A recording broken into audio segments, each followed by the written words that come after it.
Gostaria de chamar mais um que dispensa qualquer apresentação, o mestre, amigo, irmão, Ricardo Barbucci.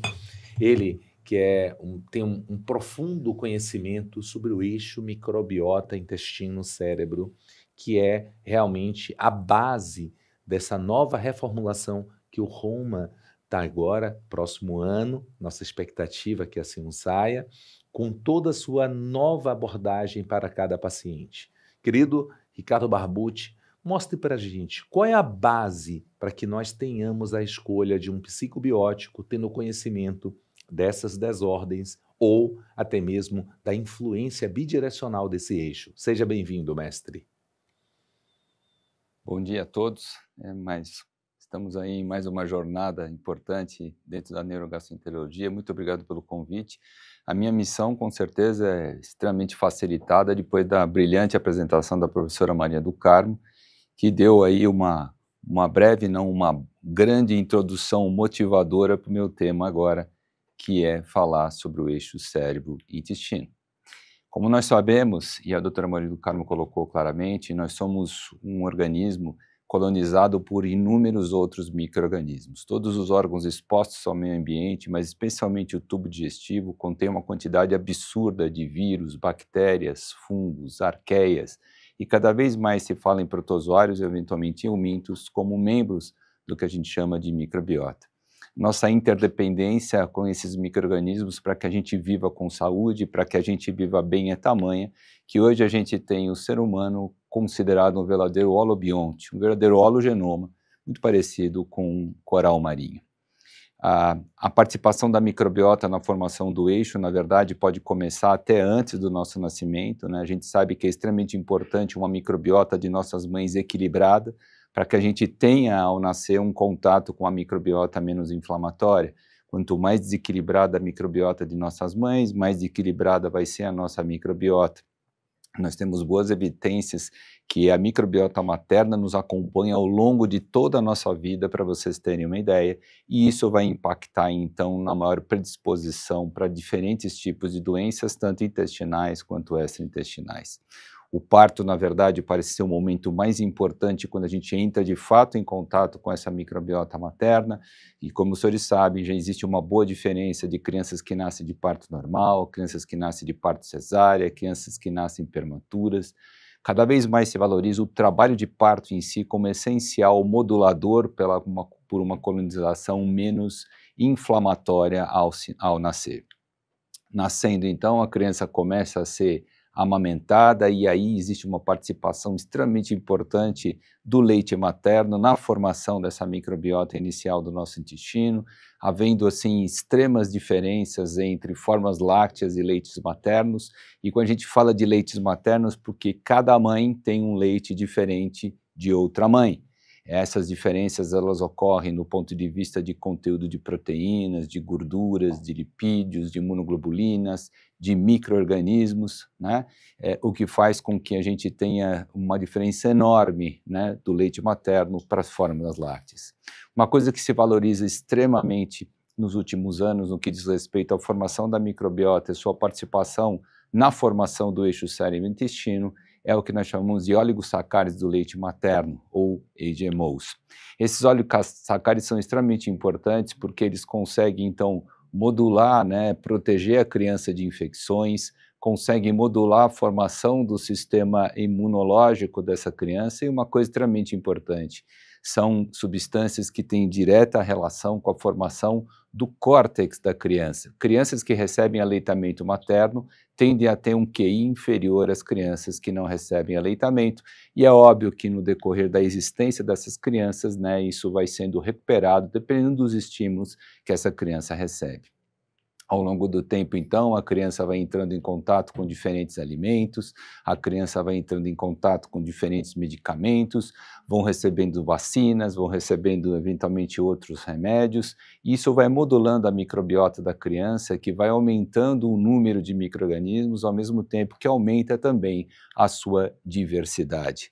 Paralelamente ao aumento da diversidade bacteriana e o número de micro-organismos no intestino da criança, começa a se desenvolver o cérebro dessa criança. E existe, é claro, uma influência bastante nítida da microbiota na formação do sistema nervoso da criança. Hoje a gente sabe, a microbiota é extremamente importante na formação da bainha de mielina, na produção e capacidade de produzir neurotransmissores, na plasticidade sináptica, na formação da microglia, na neurogênese, no crescimento dendrítico e também muito importante a participação da microbiota na formação da barreira hematoencefálica. Esse processo continua ao longo do tempo. O processo de, vamos dizer assim, da formação da microbiota, ele é especialmente importante nos 3 primeiros anos de vida, né? Então, no final desses 1000 primeiros dias, nós vamos ter o cerne da microbiota que nós vamos carregar para o resto da nossa existência. Mas é importante a gente mencionar que essa microbiota não é estável como se pensava antigamente. Existe uma variação clara do padrão da microbiota circadiano durante o dia, existe uma variação bastante importante do padrão da microbiota dependendo da estação do ano em que nós nos encontramos, e ao longo da nossa vida essa microbiota também vai se moldando às nossas necessidades, às nossas doenças, às vacinas, aos medicamentos utilizados. Uma coisa extremamente importante que a gente tem visto e que parece bem clara é que ao longo do tempo, no processo do envelhecimento, ocorre uma diminuição progressiva de bifidobactérias. Então, se a gente comparar a microbiota de um idoso com a microbiota de um jovem, a quantidade de bifidobactérias é bastante diferente nessas duas faixas etárias. Esse padrão de diminuição de bifidobactérias acaba tornando a microbiota do idoso mais inflamatória. Esse processo nós chamamos de inflammation, imunossenescência, e está diretamente relacionado também com alterações do sistema nervoso central, como perda neuronal, perda sináptica, e se relaciona diretamente, então, com a maior predisposição na idade avançada para doenças degenerativas, doenças neurológicas e, eventualmente, até doenças neoplásicas. A gente interferindo sobre essa microbiota, a gente pode ter impacto importante na predisposição de várias doenças. E a gente tem algumas épocas da nossa vida em que essa intervenção ela pode ser mais custosa, ela pode ser pior. Isso ocorre então no nascimento, o parto normal, o parto cesárea, ocorre durante o aleitamento e mais tarde alguns autores, especialmente psiquiatras e neurologistas, colocam o início da adolescência como uma época vital para a intervenção da microbiota e sua relação com doenças psicomediadas. O uso de quantidades mínimas, por exemplo, de cannabis no início da adolescência pode mudar a anatomia cerebral desse indivíduo para o resto da sua existência. O fato é que para que a gente viva com saúde, nós temos que ter um conjunto de micro-organismos que seja aquele ideal para que isso ocorra. Quando a gente, então, não tem um time de micro-organismos ideal para que a gente viva com saúde, nós dizemos que nós entramos num regime conhecido como disbiose. Disbiose essa que pode ser secundária a uma série de fatores, como medicamentos, doenças, mas especialmente o estresse crônico parece ser o fator mais relevante no que diz respeito à formação de uma microbiota desequilibrada. Disbiose essa que acaba se relacionando com várias doenças intestinais e extraintestinais, alérgicas, degenerativas, psiquiátricas, imunológicas e metabólicas. Hoje, a microbiota participa na fisiopatologia de praticamente todas as doenças do nosso organismo. Quando nós temos um time, então, ideal de micro-organismos, quando a gente vive com saúde plena, nós chamamos esse estado de eubiose. Essa eubiose, então, é representada pela presença de vários antígenos bacterianos, que nós chamamos de forma global de MAMPs, ou Microorganism Associated Molecular Patterns, e também vários outros antígenos conhecidos como DAMPs, ou Danger Damage Associated Molecular Patterns. Esses antígenos eles são reconhecidos por receptores específicos, scanners específicos, localizados em células também bastante específicas, que são as células de Paneth.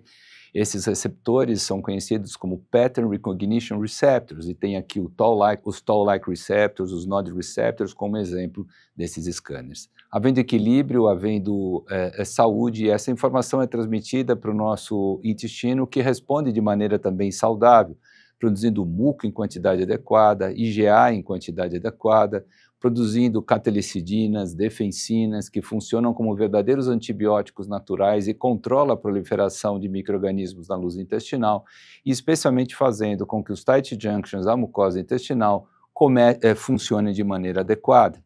Entrando-se os senhores em disbiose, o que acaba ocorrendo é uma mudança da apresentação de antígenos para esses PRR, que acaba então repercutindo numa resposta patológica do nosso intestino, com diminuição de muco, IgA, defensinas, catelicidinas, e especialmente fazendo com que os tight junctions da mucosa intestinal deixem de funcionar de maneira adequada.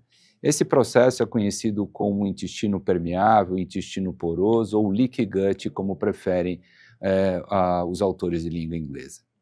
Esse processo de aumento da permeabilidade intestinal permite com que bactérias, seus produtos como os lipopolissacarídeos, flagelinas e até antígenos alimentares possam então passar para as camadas mais profundas do nosso intestino. A presença desses antígenos na submucosa acaba levando secundariamente a uma resposta inflamatória dessa região, o que leva então à produção de várias citocinas também inflamatórias. Nós vamos ter isso um pouquinho mais para frente. Esse processo inflamatório é, entre aspas, percebido por fibras aferentes vagais e extravagais, que levam essa informação para o nosso sistema nervoso central, interferindo diretamente nas funções cognitivas, mas fazendo também com que esse cérebro agora, recebendo essas informações, pense, filtre, receba essas informações e decida então por uma resposta adequada. Essa resposta é feita através principalmente de vias vagais essas, que alteram então a motilidade, a sensibilidade, as secreções intestinais e eventualmente também mandam informações para diferentes órgãos e sistemas, como a gente vai ver mais para frente. Essas informações vindas do intestino também chegam em regiões muito importantes do cérebro, como é o caso do hipotálamo. Hipotálamo esse, então, que se comunica com a hipófise essa que vai alterar o nosso metabolismo de uma maneira bastante importante, inclusive interferindo diretamente na produção de cortisol, estrógenos e testosterona, que pode interferir diretamente no humor e no funcionamento do nosso organismo. Essa microbiota intestinal ainda interage de maneira bastante eficaz com células muito importantes do nosso intestino, as famosas células neuroendócrinas. Essas células transformam o intestino no nosso principal órgão endócrino. Dependendo, então, da microbiota que eu tenho, eu vou ter diferentes produções de vários neurônios e vários hormônios e neurotransmissores, como, por exemplo, GLP-1, GLP-2, PACAP, pagonulina, calmodulina, peptídeo YY, colicistoquinina, secretina, mas especialmente a serotonina tem a sua produção modulada por essa microbiota, já que 95% de toda a nossa serotonina justamente são essas células que a produzem.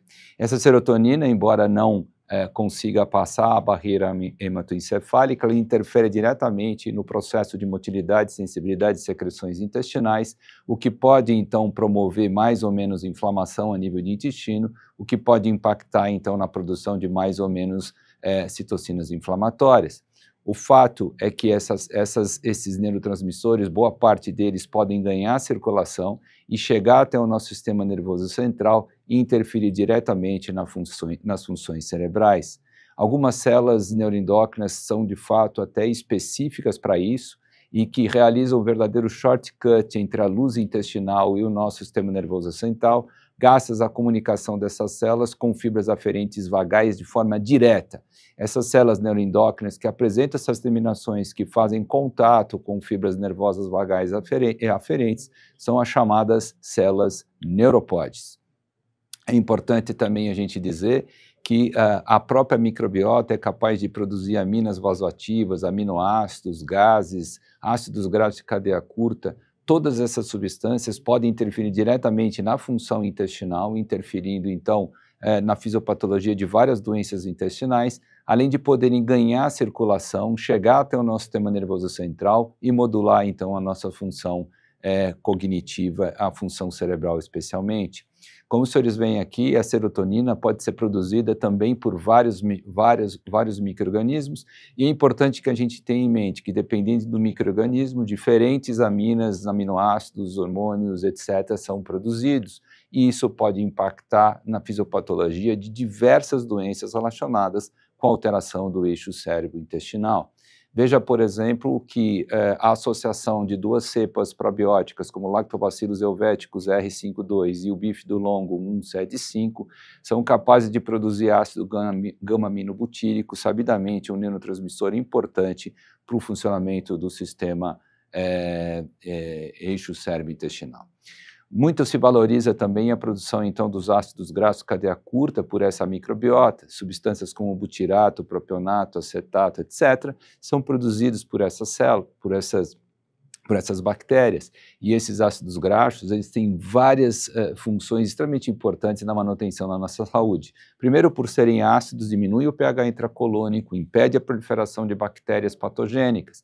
Além disso, interagem diretamente com o sistema imune, realizando um verdadeiro efeito imunomodulador. Existem receptores de ácidos graxos de cadeia curta, os FIF-RS receptors do tipo 2 e 3, em fibras aferentes vagais, o que interfere diretamente no funcionamento do eixo cérebro-intestinal. Esses ácidos graxos de cadeia curta podem interagir diretamente com as células neuroendócrinas e, além disso, podem chegar até o nosso sistema nervoso central, modulando a função da barreira hematoencefálica e interferindo diretamente, por exemplo, na produção de BDNF, NGF, a nível central, interferindo então no crescimento e na comunicação neuronal. Outra coisa extremamente importante é a participação da microbiota na produção de glutamato e na absorção de glutamato. Como os senhores sabem, o glutamato é extremamente importante porque ele modula a formação e a função do sistema nervoso entérico, modula a transmissão do intestino para o cérebro, modulando fibras aferentes vagais e, além disso, no sistema nervoso central, regula diretamente o nosso comportamento, fazendo então com que esse glutamato interfira diretamente na homeostase cerebral. Essa microbiota intestinal ainda interage com células extremamente importantes do nosso intestino, as células dendríticas. Essas células dendríticas apresentam os mesmos PRR que as células de Panet, e mudando-se a microbiota intestinal, eu interfiro diretamente na função dessas células essas que é também do conhecimento dos senhores, modulam a resposta imune não só a nível de intestino, mas de todo o nosso organismo. Portanto, mudando-se a microbiota intestinal, eu posso mudar a resposta imune, transportando, por exemplo, mudando uma resposta TH1 para TH2, TH2 para TH1, etc., etc., fazendo então com que a gente tenha uma interferência direta na capacidade de produzir interleucinas inflamatórias ou menos inflamatórias. Havendo disbiose, citocinas inflamatórias são produzidas, como TNF-alfa, interleucina beta, interleucina 6, e essas interleucinas produzidas no intestino ganham a circulação, passam a barreira hematoencefálica e interferem diretamente na função da microglia, na função neuronal, interferindo também diretamente na expressão e funcionamento de receptores serotoninérgicos cerebrais e participando, então, diretamente da fisiopatologia de várias doenças. A microbiota ainda apresenta estruturas bastante importantes, que são as vesículas, como o OMV e a BEV, vesículas essas, então, que são eliminadas pelas bactérias e contêm vários tipos de substâncias, como peptídeos glicanos, material genético e várias proteínas. Essas vesículas são produzidas também por diferentes bactérias gram-positivas e gram-negativas e conseguem passar a barreira intestinal, ganhando a circulação, sendo extremamente importantes na comunicação do intestino com o restante dos outros sistemas do nosso organismo, além de participarem diretamente do processo de imunomodulação, interferindo então na produção de interleucinas mais e menos inflamatórias. Os OMVs, eles especificamente também, ao chegarem ao cérebro, interferem diretamente na função cerebral, fazendo com que participem diretamente da fisiopatologia de várias doenças neurológicas e psiquiátricas. É importante a gente dizer também que a microbiota também participa no funcionamento do sistema linfático. O que é isso? Quando essas interleucinas inflamatórias são produzidas, elas chegam até o nosso cérebro e aí interferem na nossa parte cognitiva, como a gente já mencionou anteriormente. Só que durante a noite, especialmente durante o sono REM, essas interleucinas são literalmente lavadas do cérebro como se fosse um balde d'água que a gente joga no chão do banheiro quando o chão do banheiro está sujo, e elas funcionam então como se fosse um rodo limpando toda a sujeira para o ralo. Basicamente o que acontece aqui é que o líquor entra em um espaço localizado entre astrócitos e arteríolas cerebrais, e sai do cérebro através do espaço entre esses mesmos astrócitos e as vênulas cerebrais, ganhando a partir daqui o sistema linfático e lavando, então, as interleucinas inflamatórias. Esse processo só ocorre durante o sono REM e veja aqui quem participa diretamente na modulação do ritmo circadiano do sono da vigília, são as bactérias intestinais, a microbiota intestinal.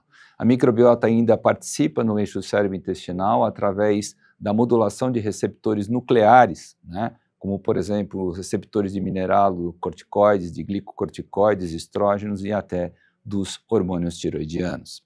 Esse processo, então, faz com que exista uma direta comunicação entre a microbiota e o cérebro e do cérebro com o restante do nosso organismo, sendo descritos hoje vários tipos de eixos, não só o eixo cérebro-intestinal, mas também o eixo rim, cérebro-coração, cérebro-fígado, cérebro-articular, cérebro-pulmonar, etc.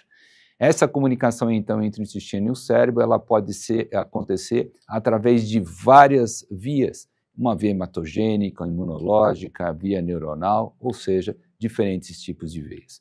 Como a doutora Maria do Carmo já falou, para a gente modular essa microbiota intestinal, tentando reequilibrar o equilíbrio que foi perdido, ou seja, tentando restituir a eubiose que um dia nós tivemos, nós temos vários métodos para fazer isso. Dieta, exercício físico, transplante fecal, medicamentos e especialmente o que a gente chama de probióticos. Probióticos, prebióticos, simbióticos, pós-bióticos, parapsicobióticos, psicobióticos e autobióticos são métodos de manipulação dessa microbiota.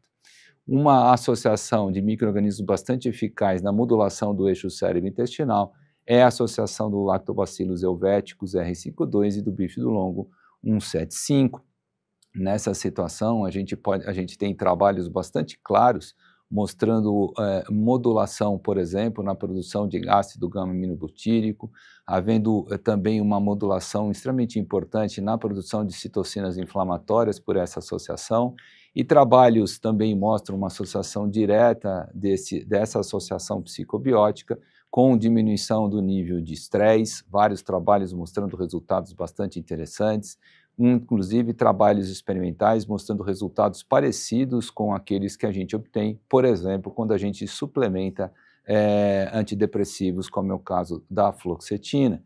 E uma coisa extremamente importante, especialmente quando a gente fala de doenças funcionais do tubo digestivo, é o efeito que essa combinação tem também na modulação de vários sintomas gastrointestinais, otimizando o efeito psicobiótico obtido com essa combinação já bastante utilizada.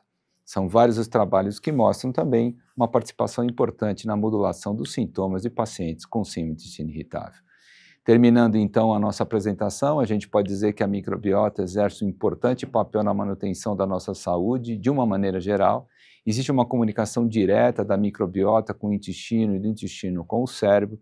A modificação da microbiota através de dieta, antibióticos, outros medicamentos, exercícios, probióticos, psicobióticos, transplante fecal, traz interferência direta e indireta sobre as nossas funções cognitivas, sobre a função do eixo cérebro-intestinal e, portanto, sobre a fisiopatologia das doenças desses eixos, especialmente, então, quando a gente fala de doenças funcionais, tanto digestivas quanto extradigestivas. Muito obrigado. Gratidão, mestre Barbucci. E é sempre assim, essa empolgação quando a gente fala, quando a gente começa a compreender a importância do eixo microbiota intestino-cérebro, não é isso, Carlinha? Exato. E assim, essa aula do professor Barbucci, ela além de ser extremamente didática e profunda, né, no sentido do conhecimento, ela convence, eu diria, aqueles que ainda acham por aí que microbiota é conversa de doido, né? Que esse negócio de eixo cérebro-intestino é conversa de cientista. Não é, né? A gente tem aí toda a fisiopatologia extremamente bem mostrada pelo professor Barbucci. A gente tem a ciência mostrando o quanto isso hoje em dia impacta, né, na qualidade digestiva dos nossos pacientes e mais do que digestivas, de outros sistemas também, né? Barbucci, eu tenho uma pergunta para ti. Hoje, cada vez mais nós temos percebido a utilização a visão do psiquiatra, do neuro, na utilização do psicobiótico. Ele tendo isso como uma otimização da ansiedade, uma otimização da dor do paciente. Qual a sua percepção disso, dessa evolução que houve dentro do conceito do psicobiótico no dia a dia da nossa prática clínica? Isso é um assunto, né, bastante motivante para se discutir dentro da microbiota e da influência da microbiota sobre o eixo cérebro-intestinal. Mas quando a gente fala de psiquiatras, neurologistas e mesmo de nós gastroenterologistas e de clínicos e de ginecologistas, o que seja, todos nós utilizamos medicamentos, certo? E é extremamente importante quando a gente usa medicamentos, especialmente neuromoduladores, e essas especialidades, elas usam esse tipo de remédios, todos eles interferem diretamente na produção de serotonina, de noradrenalina, dopamina, histamina, acetilcolina, que são neurotransmissores também, todos eles presentes no intestino. E, portanto, interferindo na produção desses neurotransmissores, esses medicamentos interferem diretamente na motilidade intestinal, nas secreções intestinais, na sensibilidade visceral e, é claro, na modulação central de todos os estímulos aferentes que chegam ao cérebro. E, portanto, todos os neuromoduladores têm potencial para modular a microbiota, para o bem ou para o mal. Perfeito. Normalmente para o mal. E quando você usa, então, um probiótico, você tenta, então, corrigir esse processo de desequilíbrio causado, por exemplo, por esses medicamentos. E nada melhor do que você usar um psicobiótico que tem a capacidade, então, de corrigir o desequilíbrio da microbiota intestinal, ao mesmo tempo que auxilia a resposta central desses neuromoduladores. Então, otimiza o resultado, por exemplo, de antidepressivos, né? O professor Kalil nos ensinou que a gente não deve pensar no psicobiótico como um método de tratar depressão, ansiedade e somatização, mas eventualmente como um adjuvante para melhorar, né, a resposta de diferentes neurotransmissores, neuromoduladores, ou eventualmente minimizar os efeitos colaterais que nós temos, especialmente intestinais relacionados com o uso desses remédios. Hoje, qual do probiótico, as duas cepas que nós realmente temos de maior evidência, de maior estudo dentro da literatura, você utiliza para que perfil de paciente do ponto de vista psicológico? O paciente mais ansioso, o paciente que tenha mais um transtorno depressivo, o paciente que tenha mais dor, associado a um perfil de ansiedade? É justamente isso, né? A gente vai pensar naqueles pacientes que têm alguma queixa gastrointestinal, nós somos gastroenterologistas, e que têm algum grau de ansiedade ou de estresse associado a isso. Talvez o paciente ideal para o psicobiótico dentro de gastroenterologia sejam os pacientes com intestino irritável ou com outras doenças funcionais em que o estresse e a ansiedade, a gente sabe, modulam os sintomas de maneira bastante direta. Mas como a gente viu, tem um efeito direto sobre sintomas gastrointestinais. E isso pode ajudar também na resposta aos próprios sintomas do intestino irritável ou de outras doenças funcionais digestivas altas e baixas e também eventuais doenças funcionais extradigestivas que nós sabemos são várias também. Como as informações das microbiotas maléficas são responsáveis por várias enfermidades, seria possível, até chegar a um tratamento individualizado, podemos antecipar agindo uma barreira para reduzir a permeabilidade com o uso da glutamina? Então, a glutamina poderia realmente trabalhar nessa barreira intestinal? Tem sentido se utilizar a glutamina nesses casos? Tem sentido usar a glutamina. Nós temos alguns trabalhos, não são muitos, né? Mas utilizando a glutamina na tentativa de modular a permeabilidade intestinal. E isso é feito direto e indiretamente, porque a glutamina também modula a microbiota, mas não são trabalhos assim em grande quantidade, mas o que a gente tem é que o uso de glutamina em doses adequadas pode melhorar assim esse padrão de permeabilidade. Nós estamos falando de 20, 30 gramas de glutamina por dia, o que daria umas 2 colheres de sopa de glutamina.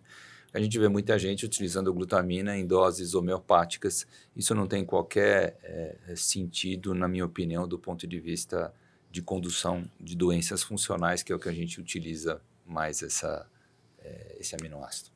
Então, na verdade, a orientação é que às vezes está errada, né? No sentido de quantidade de glutamina que é utilizado, né? Se for pensar nisso. Sendo, a gente precisa tomar cuidado de não encarecer demais o tratamento para os nossos pacientes, porque a gente começar a dar glutamina para todo mundo em alta dose, mais antiespasmódico, mais modulador, mais não sei o quê, o cidadão vai gastar R$ 5.000 por mês só de coisas para tentar melhorar as suas doenças. É óbvio que tudo é possível, mas tudo tem que ser escalonado, né, do mínimo para o máximo, né, até a gente conseguir melhorar a qualidade de vida dos nossos pacientes já tão prejudicada nessas doenças. Não sei o que a Adu acha sobre o assunto. Eu acho importante ouvir a opinião dela. Não, é uma opinião igual, né, Carla? A quantidade que a gente vê nos estudos, né, Barbucci, é muito superior à que se usa, que a gente vê usando, e são quantidades, assim, não só pelo preço, mas até pela forma de utilizar.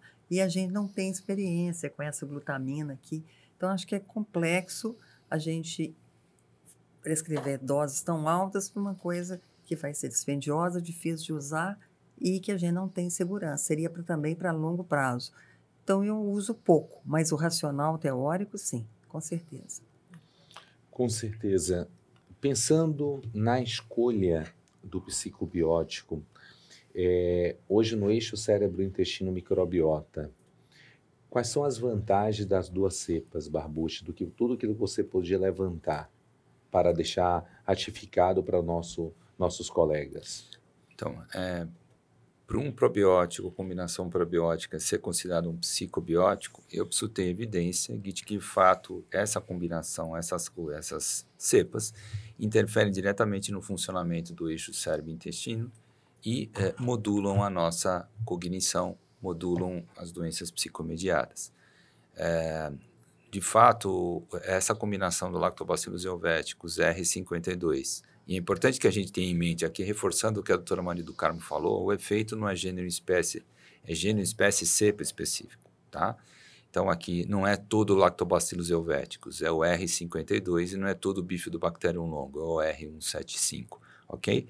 A gente tem boas evidências mostrando efeitos em seres humanos e também em animais de experimentação, de redução do nível de estresse, redução da produção de cortisol, interferência direta na produção, por exemplo, de ácido gamino-butírico e, inclusive, também interferência na resposta inflamatória intestinal com redução de citocinas inflamatórias. Ou seja, existem boas evidências de que, de fato, essa combinação interfere diretamente no funcionamento do eixo, né?